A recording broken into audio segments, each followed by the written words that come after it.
everybody to Great American Women You've Never Heard of Part 2. My name is Barbara Wawa, and I will be interviewing 7 women from America's past and present. These women are sitting in your audience. You could be sitting next to one right now.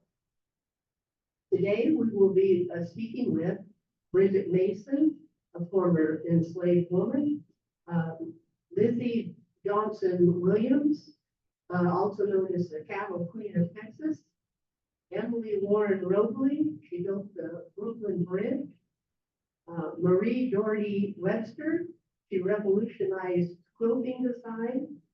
There was also Grace Murray Hopper, a computer scientist, mathematician, and rear admiral. We have Dickie Chappelle, a war correspondent, and Lisa Simone, a singer, songwriter, and Broadway actor. So let's get started. Would Bridget Mason please come up and join me? Welcome, David. Thank you. You all can call me Betty. Thank you, I will. Biddy, you were born a slave in Georgia or Mississippi in August 15th, 18th. Well, my birthday took place. Yes. I was sold as a small child, and the records are long gone. I was sold at least 2 more times before I was given it. And as a wedding present to Robert Marion Smith and his wife Rebecca. They lived in Mississippi. You are a midwife and nurse. Where did you get these skills? I learned my skills from other midwives and nurses that were enslaved women. They taught me about herbal medicines and about all the difficulties that can come up when helping birth babies. I guess I had a real knack for it because I was called to treat slaves, their master, and their animals. You must have been very valuable to your master. Yes, in more ways than once. I have 3 daughters, and the father of my 2 youngest is Robert Smith. I am sorry. Well, when you're a slave, you have no choice. Slavery was profitable, and it was an easy way to slave owners to increase the number of slaves they had. I love my daughters. They are my daughters, not his. Well, they certainly are. Now, tell me how you moved from Mississippi to Salt Lake City, Utah, and then to San Bernardino, California. Sure enough, Robert Smith converted to the Mormon religion and decided to pack up everything and move to Salt Lake City, where there was a Mormon settlement. He joined that 300 wagon caravan heading that way. It was a 1,700-mile trip. The slaves walked the whole way, including me and my little girl, aged 10 and 4 years, and a newborn baby. Wow, what an exhausting trip. And I'll bet you still had it good and then the livestock and a lot of your jacket. Yes, I did. I also had to take care of Mr. Smith's 6 children. When we got to Salt Lake City, Mr. Smith was not happy with the quality of the dirt on his farm. He said he couldn't grow anything on it, so he decided to pack us all up and move to San Bernardino, California. Didn't Smith receive a warning from a prominent Mormon leader that slavery was illegal in California? Yes, he did, but he did not listen. Thank the Lord. We arrived in California in 1861. I was told by a free black couple that I could contest my slavery status in California court. Did you take Smith? Did you take Smith to court? I talked to Mr. Smith about it, but I didn't pursue it. So I must have shook him up because he packed all of us up and prepared to move us to Texas, the slave state. We got as far as Cajon Pass, California, when we were stopped by the Los Angeles County Sheriff and his posse.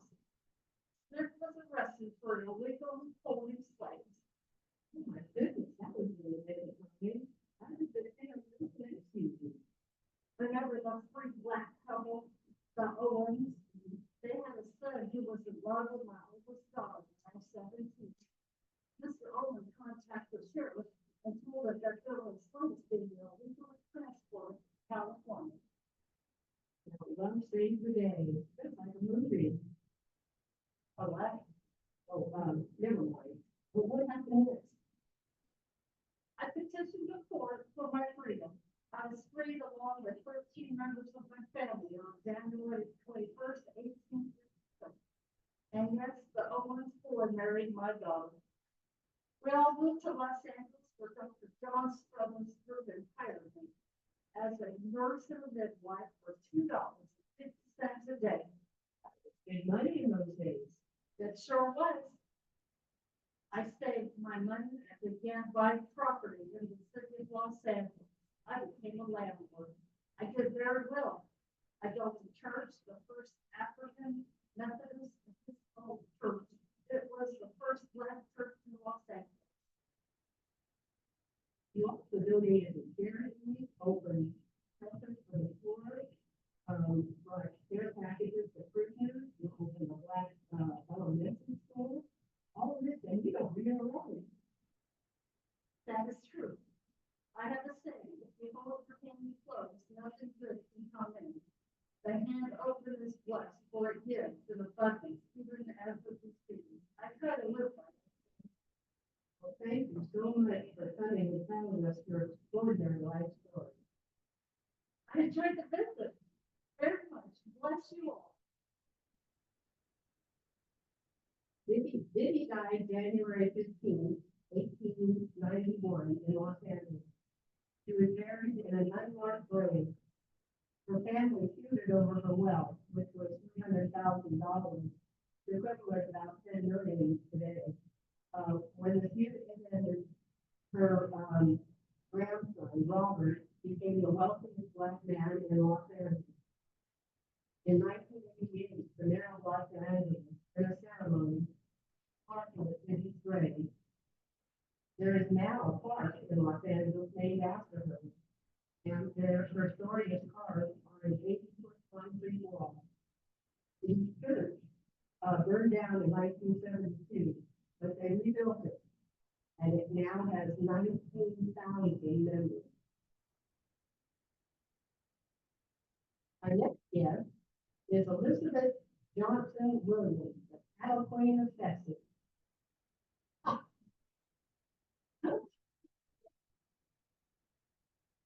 Welcome and thank you for coming. May I call you Elizabeth?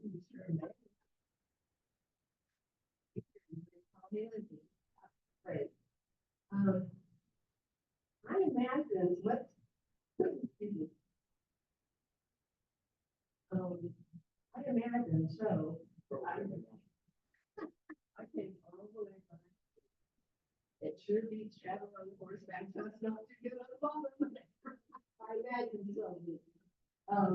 You were born in Missouri in 1840. Your parents moved the family to Hayes County, Texas in 1844. There they opened a school called the Johnson Institute. That's right.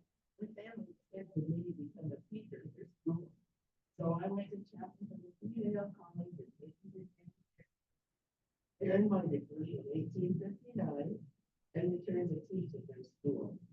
In those days, teaching was the only profession that respectable women. Later, you opened your own school in Austin, Texas.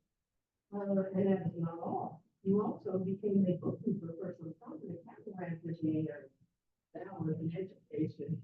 I have never been one to settle. And when I saw how much money could be made in the county, I knew I had to be a part of it. I registered my own brand, CY, and bought any bit of land in the county. This was 1871. I discovered I had a pet. In 1879, you married California Williams, and you just looked at shopping. You had him sign a prenuptial contract. How modern of you. I was getting the deal to love this fight.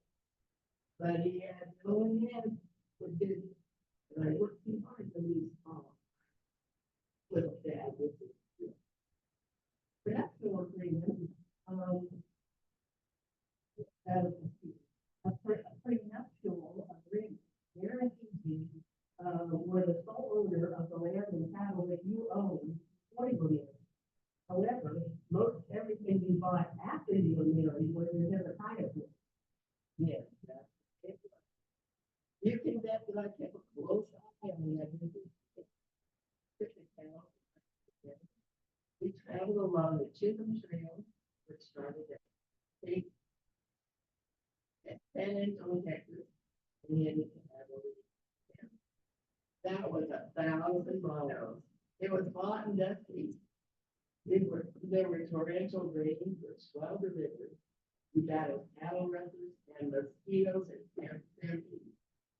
When we crossed through Oklahoma Indian Territory, the Indians charged us 10 cents a head to the cattle. But when we arrived at the mine, 10 times what the cattle were worth. Did you know that you were the first woman to take her own cattle with her own ram up the Susie Trail? How about that? I'm proud to do it. Well, thanks for spending time with us, Lindsay. It was a hoot. Before Hezekiah died, he was supposed to transfer his assets to Lindsay, but it never happened. After Hezekiah's death in 1914, Lindsay became a lead minister. She was thought to be impoverished. But when she died in 1924, it was discovered that she was worth $4 million. In 2013, Lindsay was inducted into the National Cowgirl Hall of Fame. She was known as the Cattle Queen of Texas. If you ever wonder what a lady can do when she is called upon, let me introduce you to Emily Warren Rowley.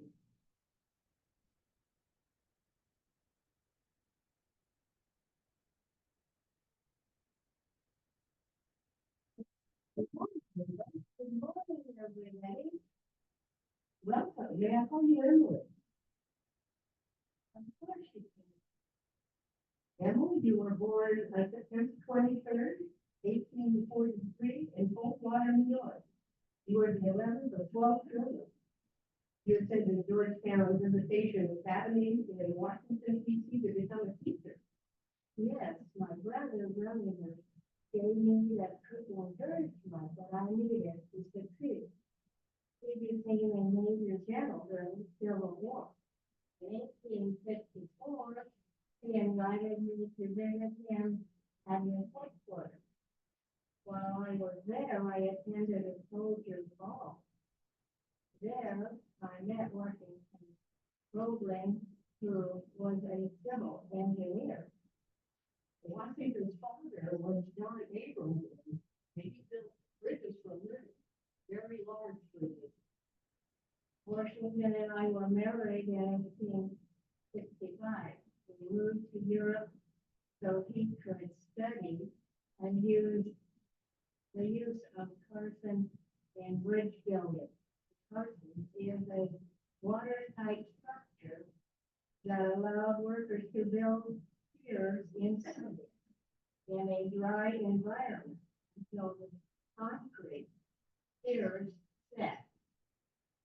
He had a baby in 1867 while he was in Derby, and he named him John Roebling after his grandfather, who was by that time building the Brooklyn Bridge.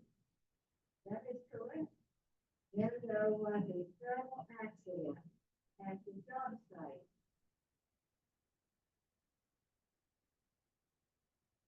John Sr.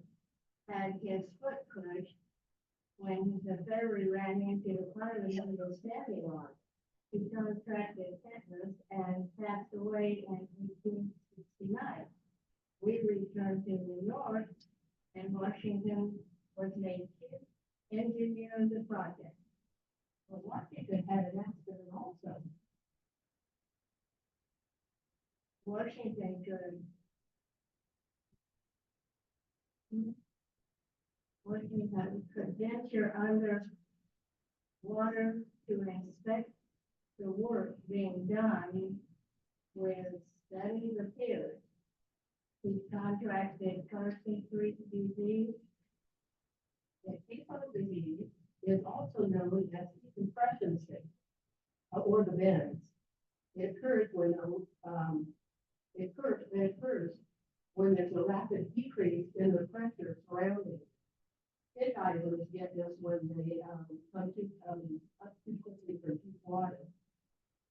Nitrogen in their blood forms bubbles in reticular blood. It causes extreme pain in your joints and your bones. Washington was bedridden and partially paralyzed. I stepped in the project so the project could continue. I relayed information from Washington to his assistant. I learned about cable construction, stress analysis, and which materials were best to use. I visited the bridge site almost daily, but to be sure that plans were being followed. I relayed any questions and the supervisors and the bridge crew had to my husband. I was his eyes and his ears. You literally was today's supervisor. You had to deal with those who supplied the materials, as well as the companies and politicians who wanted to take the project away from us. I was determined that the Roadlands were going to get the Brooklyn Bridge built. In 1862, certain politicians and engineers wanted to remove Washington from the project. Wasn't this road completed by then? Yes, it was. I attended a meeting with these gentlemen to defend my husband's work. I must have been convinced because he was allowed to continue to be chief engineer. Also, an article in the New York Times stated how surprised the engineers and politicians were at your knowledge of engineering and how you helped them solve various problems regarding the bridge. Well done, Mrs. Roseman. The Brooklyn Bridge was completed in 1883, as you were judging the workers to ride in the first ferry that crossed it. And that was an honor I will always remember. After you completed the Brooklyn Bridge, what did you do with your time? I became active in women's rights. I helped open Evelyn College for women and first women's college in New Jersey. In 1899, I graduated from women's law class at New York University. Well, you didn't sit back on your laurels. I understand that Washington's help includes also. Thank you for sharing your great achievement with us. I would be delighted to do so. Today, the Brooklyn Bridge has a plaque on it dedicated to the memory of Emily Warren Roebling, her husband and her father-in-law, John Roebling. Emily died February 28, 1903, at the age of 59. Her husband Washington wrote of Emily, "I thought I would succumb, but I had a strong power to lean upon. My wife, a woman of infinite tact, wise as counsel."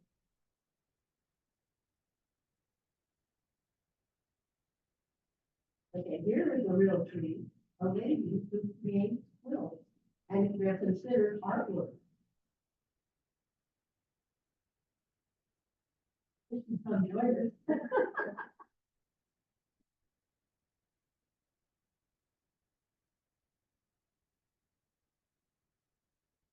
Did you join us?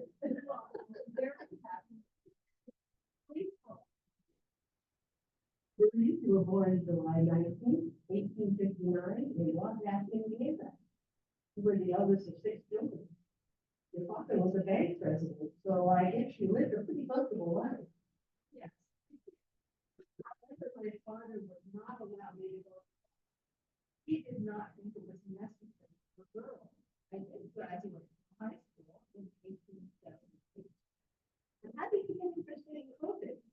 Well, my mother was very talented at hand sewing, and she taught me, especially like needlework. I did make some quilts, but I didn't begin designing them until much later. You married George Webster Jr. on Valentine's Day, in 1812.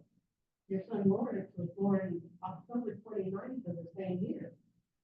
Well, George became a banker, but he took time to travel all over the United States and Europe. He had a glorious. Eventually, George's arthritis became so painful, he retired from the bank. He stopped traveling and we settled down in Marion, Indiana. While I was caring for George, I found I needed a home. So I took up clothes. Your clothes are unique. What did you do differently? Well, I wasn't satisfied with the common patterns that quilters customarily do. I wanted to use neat patterns with flexible colors. I couldn't find what I wanted, so I created that mold. I took the inspiration from my flower garden. And it was using a rose pattern. And my friends were so impressed that they thought I should submit my quilt to the Ladies' Home Journal. So I did it. The Ladies' Home Journal called your newly designed quilts innovative. They asked you to write an article on quilting for their upcoming edition, and you did. And it appears in the January 1911 issue. This issue included 4 of your new quilt designs. Your life changed dramatically. Other women's magazines published photos of your quilt. And a well-known department store in Chicago, Marshall Field, had a display of your quilt in their store. You became a celebrity.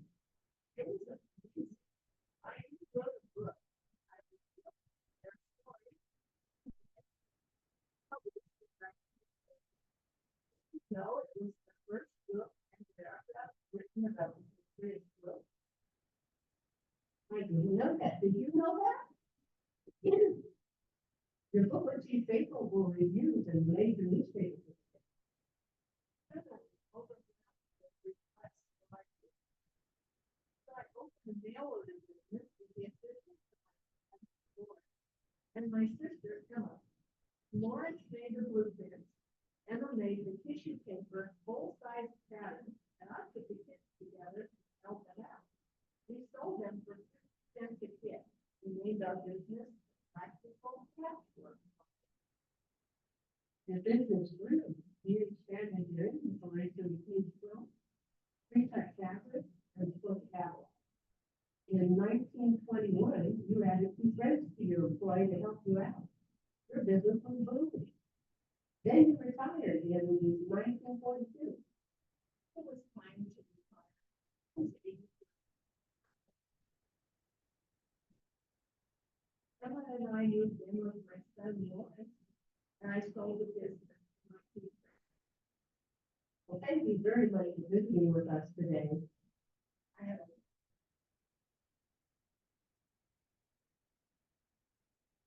Maria died August 29, 1956, at the age of 97. She was a successful businesswoman, author, and artist. Her influence on quilting through her innovative designs elevated quilting to an art form and legitimized quilters as artists. Maria's quilts are on display in art museums across the U.S., including the Indianapolis Museum of Art and the Museum of Folk Art in New York City. The next great American woman is Rear Admiral Grace Murray Hopper, computer programming pioneer, scientist, mathematician, and retired Rear Admiral. That's really mouthful.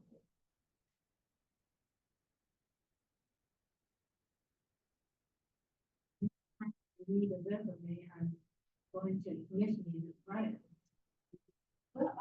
also lists all your awards, like the National Medal of Technology and Innovation and your 40 honorary degrees.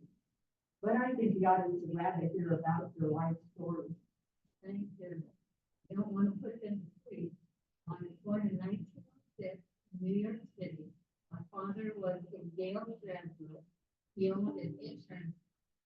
You could say my father was quite successful, no question there. I attended Bassett College and graduated in 1928. I received a master's degree in 1930 and my PhD in 1934, both at Yale. Well, you did medicine, did your degrees are in mathematics and mathematical physics, every parent's dream. So you have an outstanding education, and you decided to join the Navy? Are you kidding me? Harvard and World War II began, I thought it was my duty to join the fight. However, the Navy rejected me. My application because I was too old, 35. And I was 15 pounds.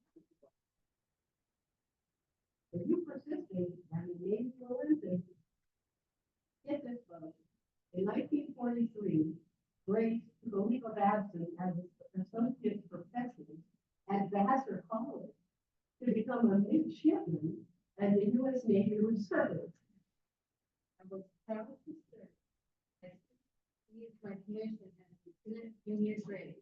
I was assigned to the Bureau of Ship Computation Project at Harvard University. It was a top secret job, and I worked on the Mark I computer. Mark I was the first electromechanical computer in the U.S. I wrote a 561-page manual for it.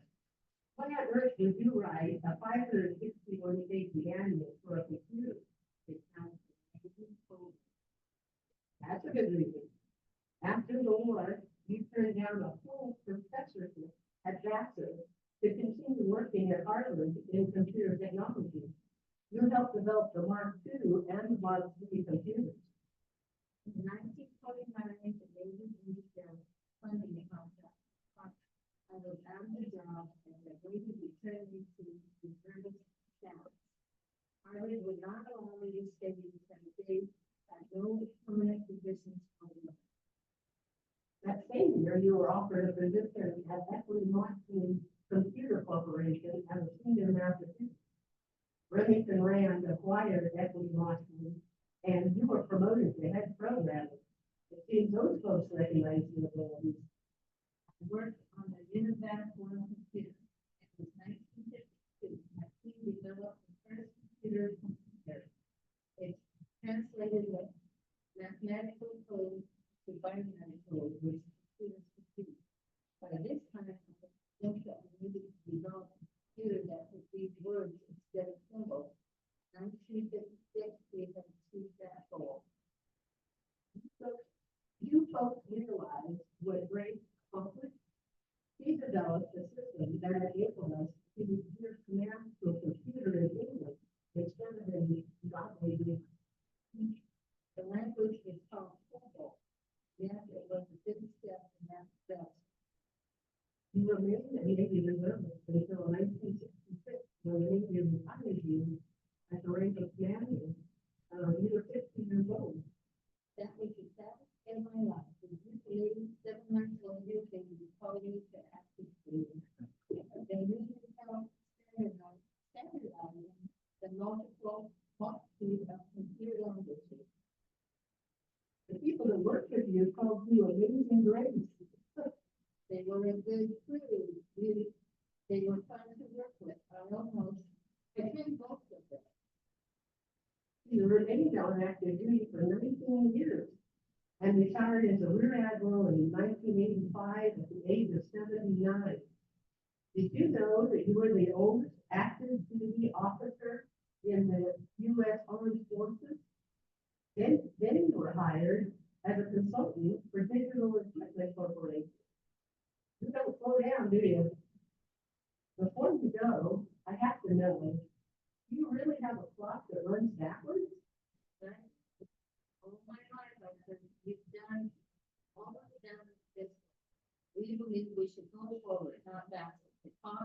reminder that thanks for inviting. Well, we enjoyed having you.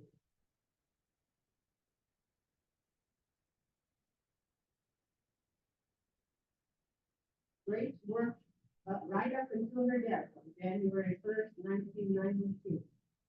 She coined the phrase nanosecond and debugging. In 1996, the Navy commissioned a guided missile destroyer, the USS Hopper, in her honor, which she received. Grace was buried in Arlington Cemetery with full military honors.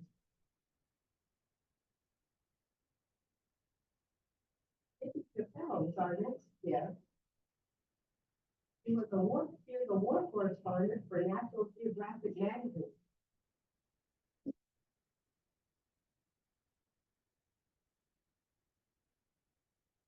We say hello to Dickie Chappelle.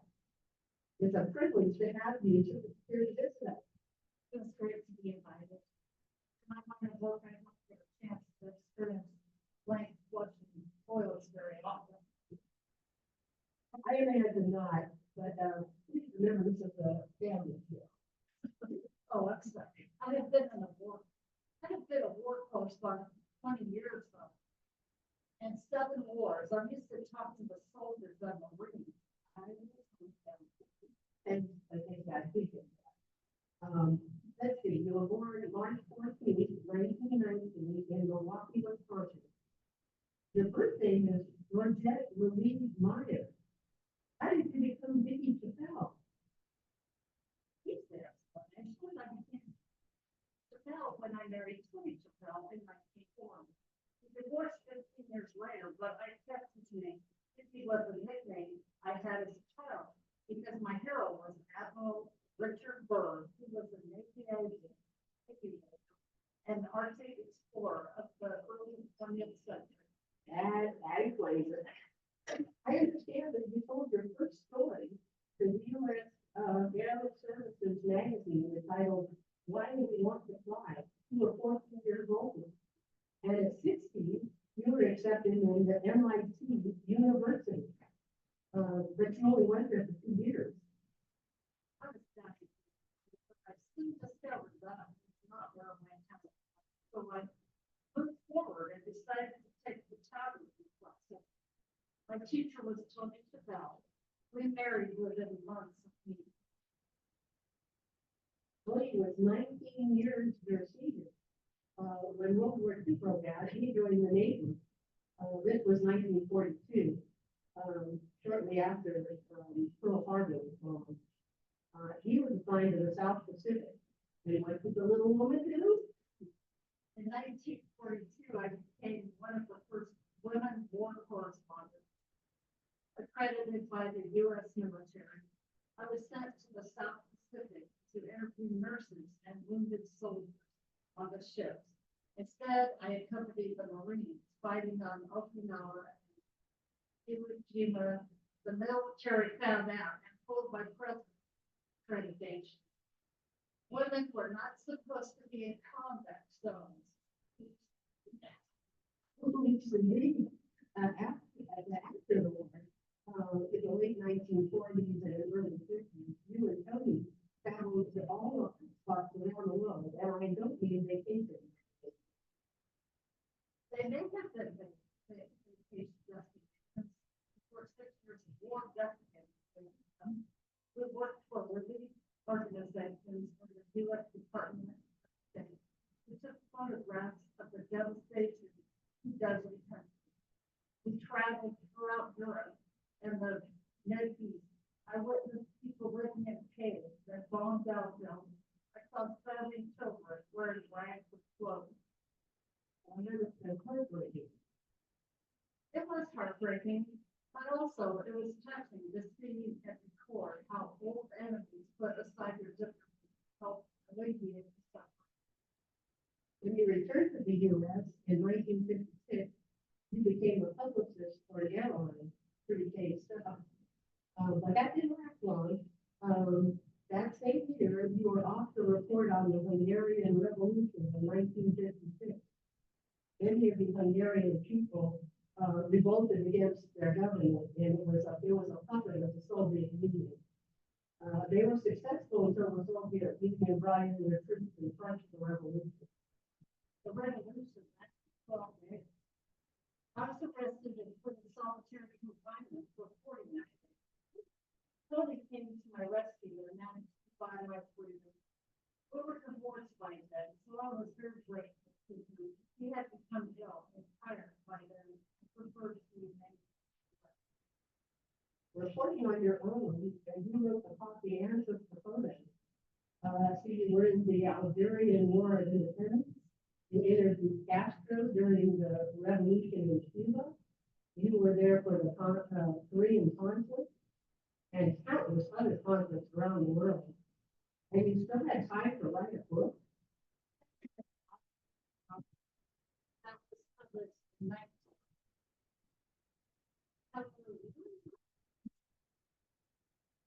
Title was, "What's a Woman Doing Here?" A phrase I have heard countless times in my career. Congratulations, it's a great read. Tell us, but you gotta tell us, what is the greatest experience women have had? My quote. That would be parachuting out of a plane. What a rush. I was 41 at the time I felt. I needed to accomplish it so I could parachute into combat with the Marines. I was embedded with them. When you are embedded with the Marines, you have to be ready to go when they go. To eat what they eat and sleep where they sleep. Complaining is not allowed. I love it. In 1961, you got your first glimpse of Vietnam. Did you know that Vicky seen more fighting in Vietnam than any other American? She had been on 17 operations. That is unbelievable. Thank you for dropping by and sharing your experience with us. That's fun. Thanks for asking me to come. In 1962, Vicki was won the George Polk Memorial Award, which is the highest citation for bravery given by the Overseas Press Club of America. On November 4th, 1965, while in Denton with the Marines near Tulare, Vicki was walking with her patrol unit on a mission, and they walked into a tripwire that triggered an explosion. Vicki was mortally wounded, and she died on the floor of the helicopter. She was the first female American journalist to die in combat. The Marines placed a marker near the location where she died that reads, "She was one of us, and we will miss her." She was buried with full military honors. Her motto was, "Only you can frighten you." Our last guest is a very talented Lisa Simone.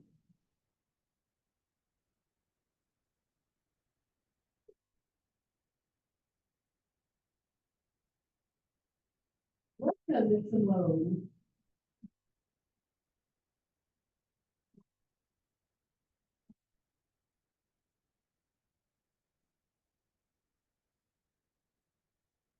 Your credits include singer, songwriter, actor. You have appeared on and off Broadway in such plays as Jesus Christ Superstar, The Lion King, Aida, Lady Brown, and Rent. You have been an airman, a wife, and mother. That is an impressive amount of accomplishments. Did I leave anything out? Of course you do. Tell us about your childhood. I was born September 12th.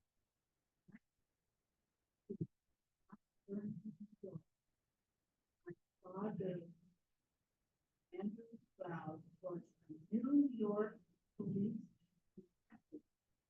My mother was a famous jazz singer, songwriter, civil rights activist of the 1960s, and Simone. And how was it to be the daughter of a famous icon? Oh, it was great. Oh, it was. My early childhood was wonderful. My mother was a caring parent. We listened to music, sang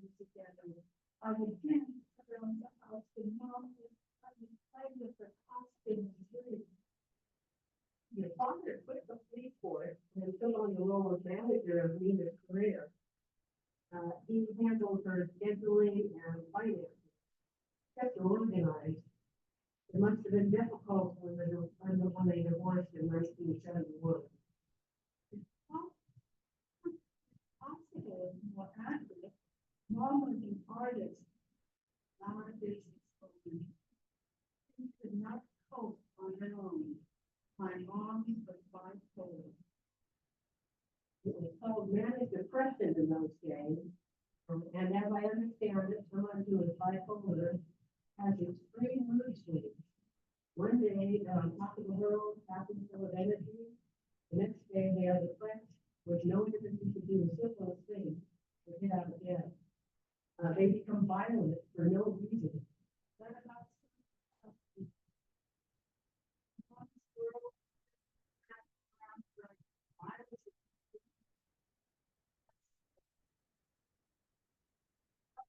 horrible things, such as my father's responsibility.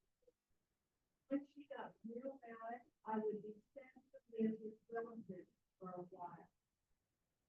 In 1974, Nina moved the two of you to Switzerland. They had a business situation. No, it doesn't. Fortunately, at age 14, I went to visit my father in New York. I am never attorney to live with my mom. She wouldn't speak to me except to berate me. I find out that he secretly came to my husband. You joined the U.S. Air Force. What was that all about? Partly to annoy my mother.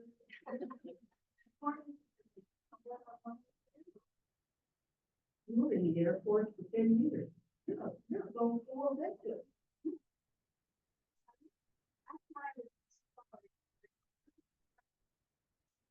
I think I could use consider the importance of keeping studies fixed on.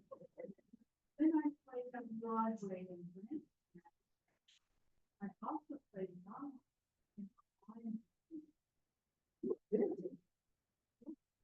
1998, I decided to devote my time to my music career. So far, I have recorded five albums. The first album was songs my mother originally. How was your relation with your mom by then? I learned to stand up for myself. When she would start her nasty rant at me, I would tell her to call back and to stop this. Our relationship improved. Then coming to my performances with my husband. He really enjoyed them. He passed away April 23rd. Wonderful. How was your family? My husband, Robert Kelly, he was married in 1995. I have 3 children who were all grown up now. We have tried to keep our family life private. I think that is what we was the sense of a family. You produced a documentary about your mother that you were so Yes, it was made in 2015. What happened? It was nominated for an Oscar. You have truly come back from adversity. Thank you for sharing your story with us. I hope my story gets told. Those were your 7 extraordinary women. It was a delight to bring their stories to life for you. How about a hand for the actresses who brought the story to life?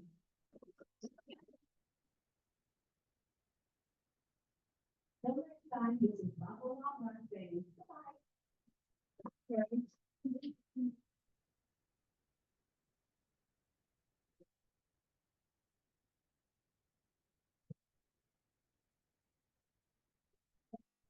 Were you ready to